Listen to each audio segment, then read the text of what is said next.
কোন এক সময় একজন মুসলিম বাদশাহ উনি হঠাৎ করে অসুস্থ হয়ে পড়েছেন। উনি তার মন্ত্রী পরিষদকে বললেন, এই দেশের সবচেয়ে বড় ডাক্তার যারা আছে, কবিরাজ, হেকিম, জ্যোতিষী, সবাইকে আমার দরবারে নিয়ে আসো, আমাকে চিকিৎসা করো। যারা চিকিৎসক ছিল ওনাদের মধ্যে একজন জ্যোতিষী, উনিও আসলেন।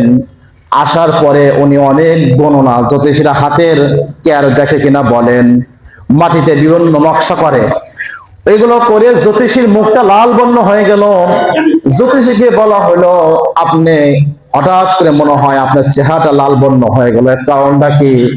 উনি বললেন, আমি যা দেখতেছি বা যা বুঝতে পারছি এটা বলা যায় না।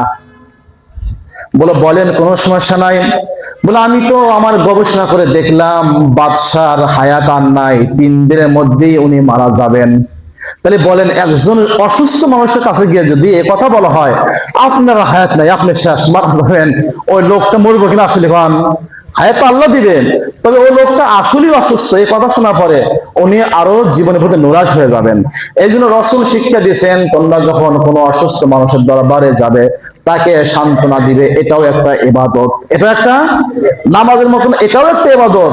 দান খয়রাতের মতন, এটাও একটা ইবাদত। অসুস্থ মানুষের শিয়রে যাবে, তাকে সান্ত্বনা দিবে, আর মাথায় হাত দিয়ে দোয়া করবে, আসআলুল্লাহাল আযীম রব্বাল আরশিল আযীম আইয়াশফিয়াকা, এ দোয়া করবে। তাকে জীবনের বিষয় নিরাশ করবে না। হায়াত মতো মালিককে আমি কইলেও আপনি বাঁচবেন না, আল্লাহ মৃত্যু ফয়সালা করলে, না কইলেও বাঁচবেন না, তবে নিরাশ না করা, সান্ত্বনা দেওয়া। জ্যোতিষী বলল, আমি আমার গবেষণায় দেখতে পারলাম মহারাজ উনি তো আর সর্বোচ্চ 3 দিন হায়াত পাবেন, 3 দিনের মধ্যেই মারা যাবেন। বাদশাহ এ কথা শুনে অত্যন্ত পেরেশান হয়ে গেলেন, কি করবেন বুঝে উঠতে পারছেন না। এমন তো অবস্থায় ওই রাজদরবারে একজন খুব বুদ্ধিমান চালাক সৈনিক ছিল। উনি বাদশাকে বললেন, জাহাপনা, আমাকে অনুমতি দিলাম, একটা কাজ করতে চাই। এই কাজ করার পরে আপনি আমাকে মারেন, কাটেন, সব আপনার অধিকার আছে, এই ক্ষমতা আপনার আছে। কাজ শেষ না করা পর্যন্ত আমাকে কিছু বলতে পারবেন না, কাজটা আমি করতে চাই। হ্যাঁ, করার সমস্যা নাই। এই কাজ করার জন্য একটা তরবারি দরকার। কি বলেন?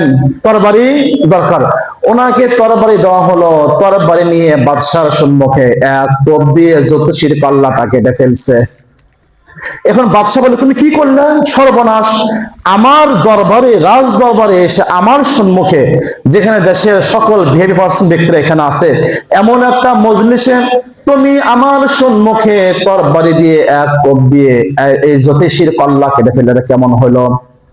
উনি বললেন, আমি আপনাকে আগে বলেছি, আমাকে মারতেও পারেন, কাটতেও পারেন, আমি এই কাজটা কেন করেছি শোনেন। এই যে জ্যোতিষী, সে আপনার বিষয়ে বলল আপনি আর সর্বোচ্চ 3 দিন হায়াত পাবেন। আপনি বলেন, যে মানুষটা এখন মরবে এ খবরই জানে না, আপনার হায়াতের বিষয়ে, আপনার মৃত্যুর বিষয়ে খবর কিভাবে জানে? বাদশা বলেন, ঠিক তো। উনি আনন্দ আত্মহারা হলেন এবং সুস্থ হয়ে গেলেন। এরপরে বেশ কয়েক বছর তিনি জীবিত ছিলেন। তাহলে বলেন, হায়াত মৌতের মালিক কে? গায়েবের মালিক কে?